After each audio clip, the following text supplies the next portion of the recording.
guys, how's it going? Today we're back with another engine video. This is my circa 19 teens, maybe 20s Delco X-ray plant, and we'll get to that part in a minute. So for those of you guys that don't know, Delco, I guess that's AC Delco, or maybe it was just Delco back then, I don't remember. Back in the early 1900s, made generator sets that looked just like this. Mostly for farm and rural house use, and they were usually 32 volts DC, and it would charge up a big bank of batteries, and you'd run everything, all your appliances and lights and everything off the batteries, and then when you were drawing enough juice, you would start the generator up, or some of them even started on their own, and charge the batteries back up. And they came in a variety of sizes, usually designated by the wattage outputs, like 650, 850, 1000, 1100 or whatever. But yeah, like I said, they were all pretty much 32 volts DC, and then they made some that were 110 volts DC. They're pretty neat pieces. They look basically identical to this. Usually the gas tank is more down here, and they have a different mixer and stuff, and they're pretty neat. You can look them up. Those are pretty common. Now, this is something entirely different, and we'll get to that in a second. The story behind this is about 2 years ago, I was scrolling through Facebook Marketplace, and I saw this thing, and it was listed for probably 25 to 50 bucks. It was something really cheap. And I said to my buddy Brad, I was like, this is pretty neat, one of these this cheap. It's kind of tempting. But I was never particularly interested in the 32 volt DC ones, because they're everywhere, and I don't have much that I could run with one. And I sent it to Brad, and I got a phone call shortly later, or shortly after, and he's like, dude, I think that's one of those rare AC plants. And I was like, what are you talking about? He's like, I'm almost positive they made some that made 110 volts AC, and I'm pretty sure this is one of them. You should look into it and just go get it either way. So I did a little digging, and there was just like a couple quick crappy pictures, and from what I can tell, none of the DC plants looked quite like this, with this panel on the back and this carburetor. So I was like, to hell with it, let's just go out and grab it. Now, I did some research on this, trying to figure out what it was, and on Facebook, all the Delco plants, and on Smokestack and everybody, or everywhere, and nobody really seemed to know entirely what it was. However, there was one guy, I forget his name, but I'll put it like down here somewhere, but he was super helpful, because he's like, that's an X-ray plant. And I looked into it, and I could not find anything online about it. So across several months, him and I chatted back and forth, and he kept claiming that it's an X-ray plant. They used them to run X-ray machines during World War I, and like in rural hospitals and whatnot in the U.S. around that time. And I was doing research, I couldn't find anything about it. And then asking on forums and whatnot, and everybody's like, no, he's smoking crack. They've never heard of such a thing and whatnot. Even some of the big like Delco experts and everything. And then one day, he has one apparently. I never got the pictures from him of his plant. But one day, out of the blue, I got an email from him, and it's original literature that talks about these. And it was talking about X-ray machinery from that era, and then how they modified Delco light plants, or Delco took some of their light plants and modified them and put slip rings in the back to make them produce 110 volts AC, and they were used for Delco, or for X-ray machines. And sure enough, there's a little picture of one, and that's what this is.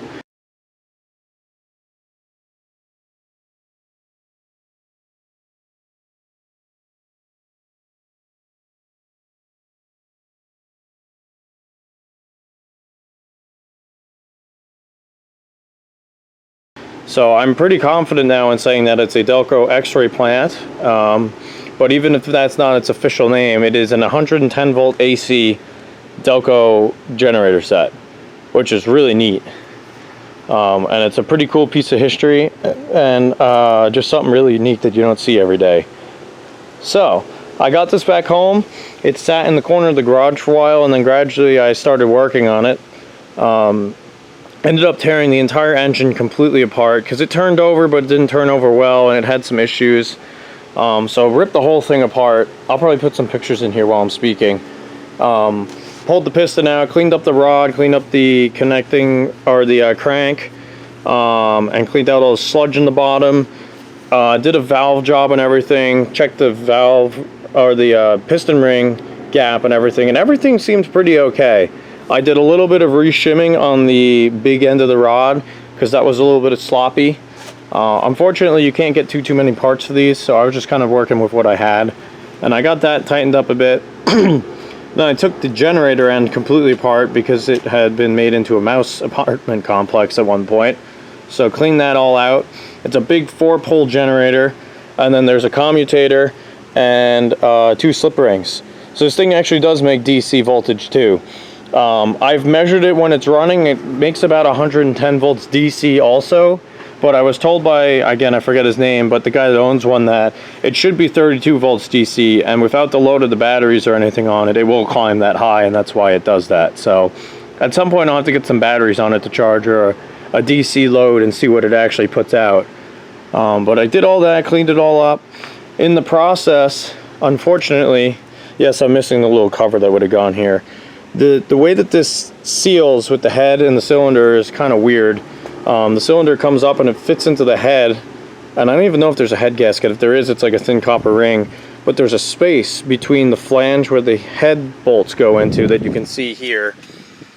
I know it's getting dark out, but where that head bolt is, there's a space, and then it bolts into the cylinder. And I was putting the original head back on, and I about torqued it down to not that, I don't even remember, maybe 20 foot-pounds, or maybe it was even just hand tightening it, and I heard that fateful crack sound. And all of a sudden the bolt got real loose, and I pulled it off and realized that the corner of the head had snapped off, and it snapped off in such a way that it really wasn't fixable because the crack went up into the cylinder part. So needless to say, some very choice words were said.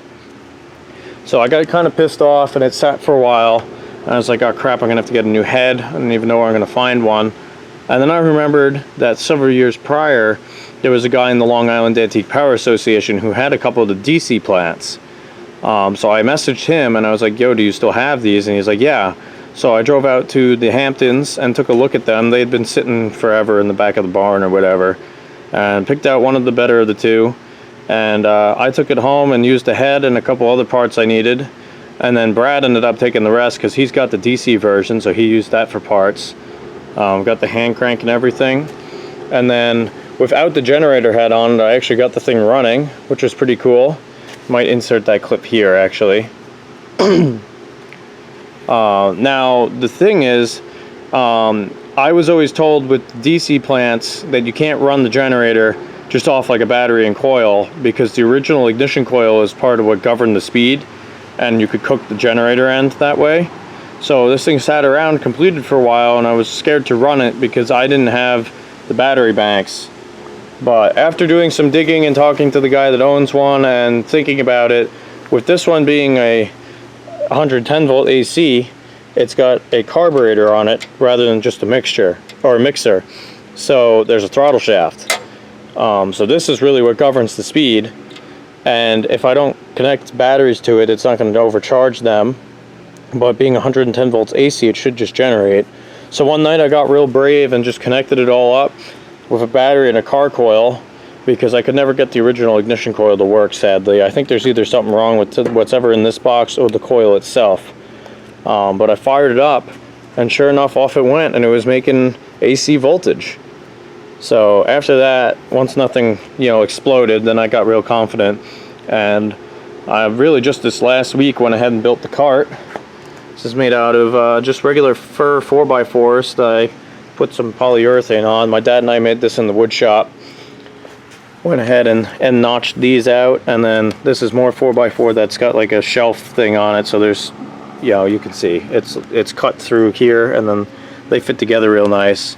This was a steering setup kit that I got from Brad, and I also traded some stuff and got the wheels from him too.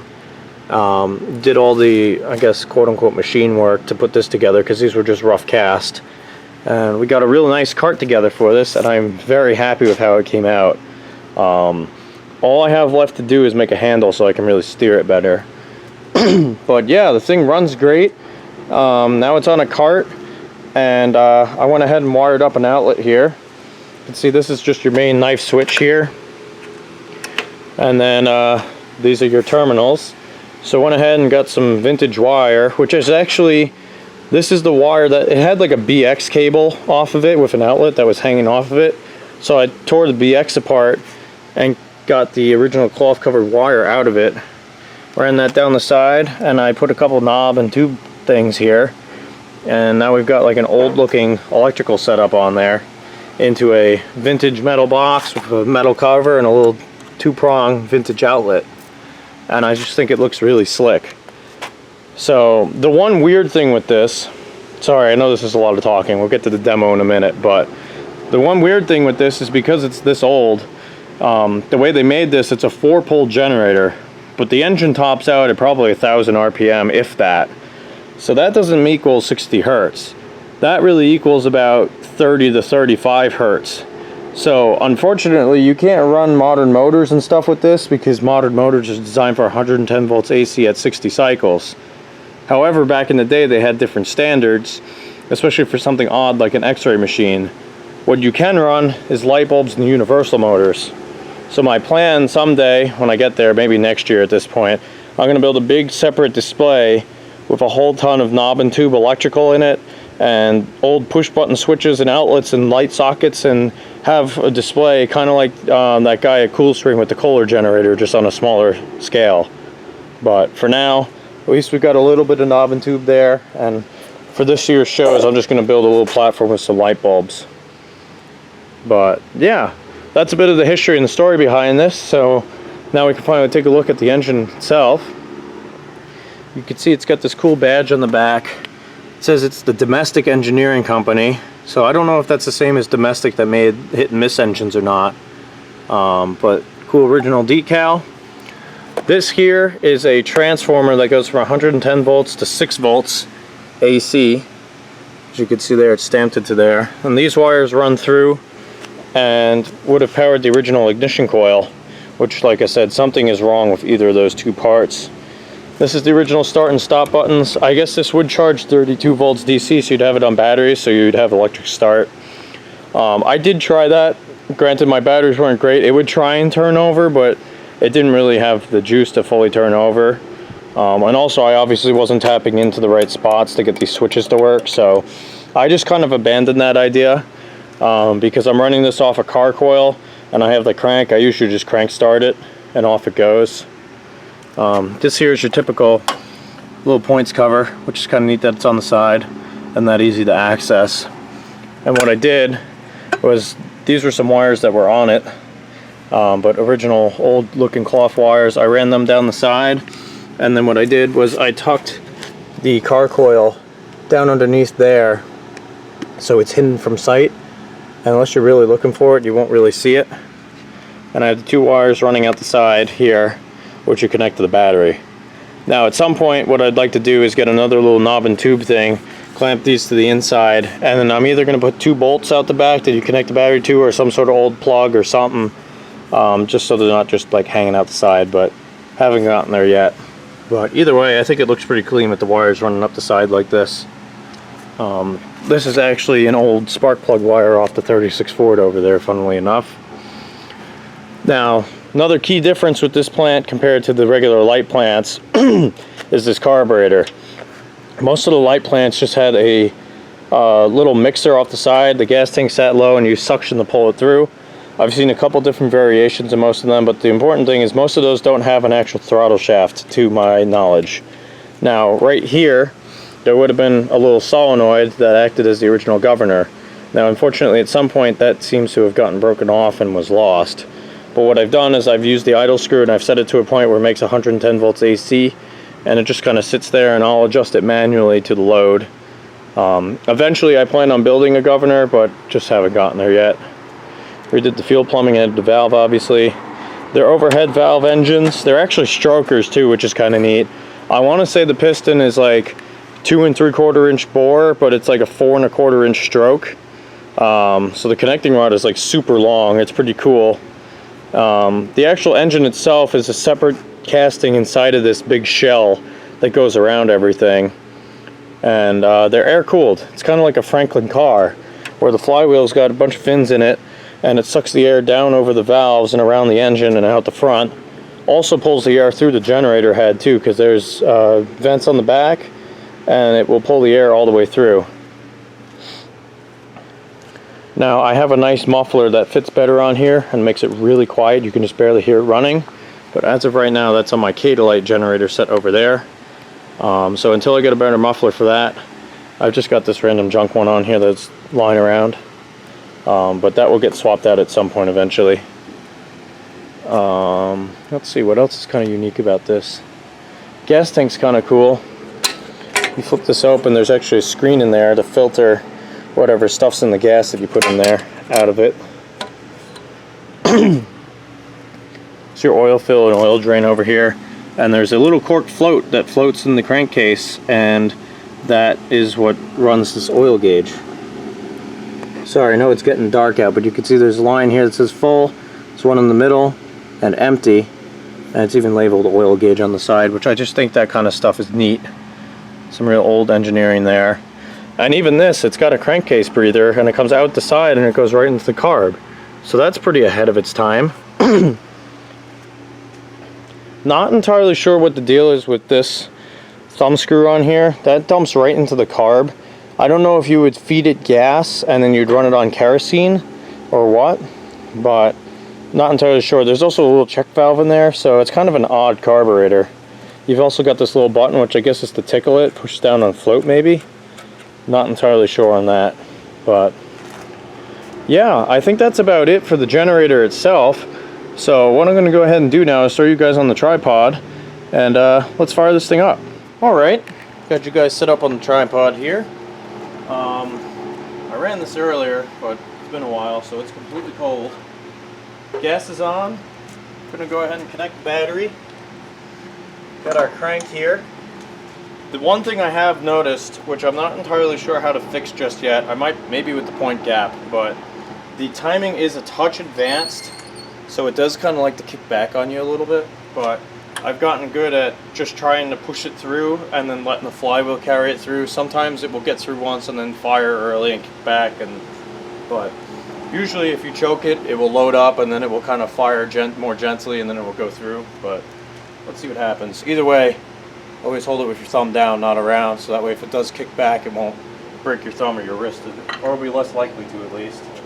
But battery's connected, so let's see what happens here.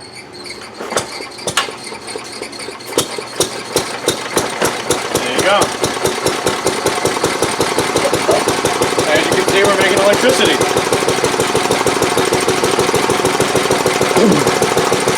Now, in case you couldn't guess by looking at it, that flywheel is insanely heavy. It's got to be the better part of, I'm going to guess, somewhere between 40 and 60 pounds. So it takes a minute to get up to speed, but they did that intentionally because it's only a single cylinder. It helps equalize the speed in between when it fires. But it makes it real easy for starting, that you can get that moving and then it will kind of carry the engine through. But also, as a result, it takes a minute for it to fully get up to speed, because it's probably still picking up a little bit here, as you can hear.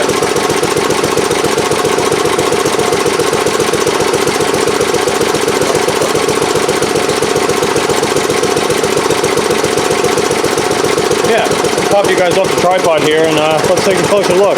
Alright, let's take a look at it running. Obviously, the overhead valves are super cool. Get to see them ticking up and down.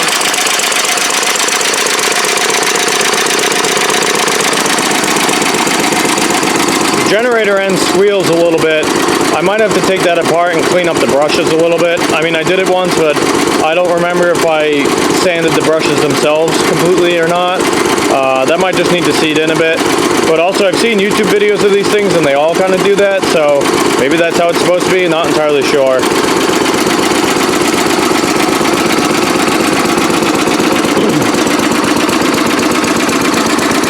You can see it runs real nice. Doesn't really misfire or anything. Smokes a little bit sometimes, but it's not consistent. Sometimes you fire it up, it's a little smoky, sometimes not. What I have noticed is that these valve guides are definitely pretty worn. If you oil them with the oil gun, it's just chuffing out smoke like you wouldn't believe. And then the funny part is that the flywheel takes it and it just throws smoke out in a circular pattern everywhere. So the whole thing just disappears in a big cloud of smoke. It's pretty amusing. Now you can see a better shot of the wiring here. Just went real old school, and it's vintage wire too, probably dates back to the 40s. It's very similar to the wire that was used with knob and tube, where it's got that cloth outside and then a hard rubber insulation on the inside. But I ran them down along the back panel here, down through here, and then obviously down and over with two knobs nailed into the board there. That's a real old outlet, because that's kind of how they were done. They would have had a big sheath going through here to protect it a little bit more, but then that's the original clamp for that outlet. Or that box, I should say. There you can see the lights on. Funnily enough, it's an LED light bulb. It doesn't seem to care much about the 33 hertz. If you slow it down a little bit, you can see it flicker, but it looks completely normal to me.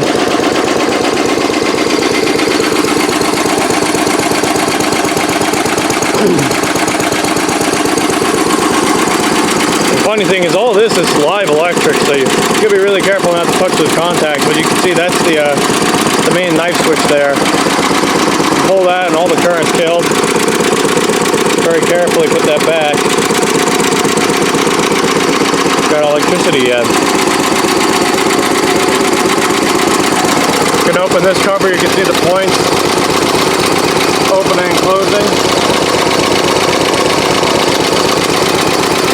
The way that they did this on the inside is actually really cool too, because obviously the crankshaft's going this way, and then there's a whole bunch of gears going around, and then somewhere there's a helical, because the camshaft goes this way, and that sticks off the end of the cam, if I remember correctly.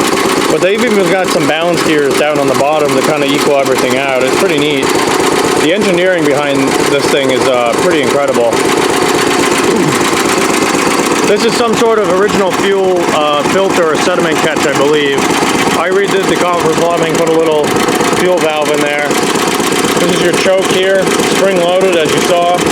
Single mixture adjustment on the bottom. These little vents, you can feel the crankcase pressure going in and out. There's a check valve at the bottom too. Obviously your throttle shaft.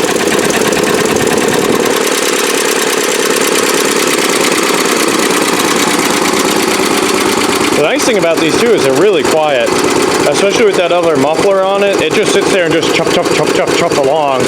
This has got slightly more of a pop to it, but there's really nothing to that muffler. I've ran it straight pipe before, and you can have a normal conversation over it. I guess they're really low compression engines, so it kind of makes sense. You turn the flywheel over by hand, and you can almost miss the compression stroke. It's kind of funny, but it takes off and runs. I've only ever seen one other of these up close in person before, and it's kind of the same way. It squeaks the same way, and it doesn't have much compression when you turn it over, but then it seems to run and fire just fine. So I don't know. I put a little bit of a load on it too, running some power tools and whatnot, and I mean, you have to crack the throttle by hand a little bit, but it seems to run it just fine.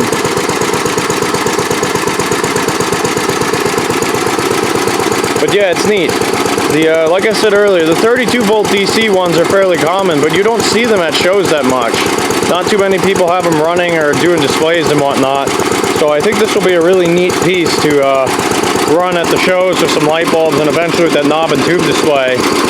But then also to put some of the history with it. I plan on printing out some of that original literature and blowing it up a little bit so people can see. Because it's a really neat piece of history, being the X-ray plant thing, which is being so uncommon. But yeah, no, it just runs sweet. Again, even though you can't run a heck of a lot off of it, it's just a neat piece, and I will totally like run this at night to run some lights or whatnot. If I'm working at my engine shed over at my grandma's house, I'd so drag this out and just run the lights with it, rather than, you know, run the extension cord down the yard and whatnot. Because it's quiet enough that you could run it at night and not disturb the neighbors. It's honestly quieter than those little modern camper generators. And it's just got a nice sound. It's kind of cool listening to it thump along. I just have a thing for these old generators. I think they're neat. I love the ones that run at like 1800, but also these real early ones that just thump along, but they're actually somewhat usable. I just think they're really neat. But yeah, The crazy thing too is the amount of fuel that this uses, or how little fuel it uses, I should say. You can shut this valve off like this, and it will just keep running. It probably runs for another 5, maybe even 10 minutes just off the fuel that's in the line in the bowl. It's crazy. But since I don't feel like standing here all night, and I'm sure you guys don't want to wait here either, we will just disconnect the battery and then let it slowly fizzle out.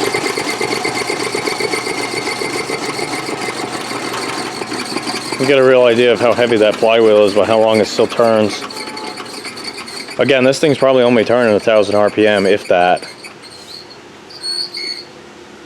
But yeah, there you go.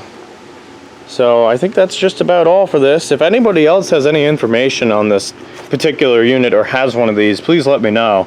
I'd love to get in contact with you. I want to see another one and maybe learn a little bit more about it. But either way, hope you enjoyed this piece of engine history here. So if you did, I'd really appreciate it if you can hit the little like and subscribe buttons. That would be awesome.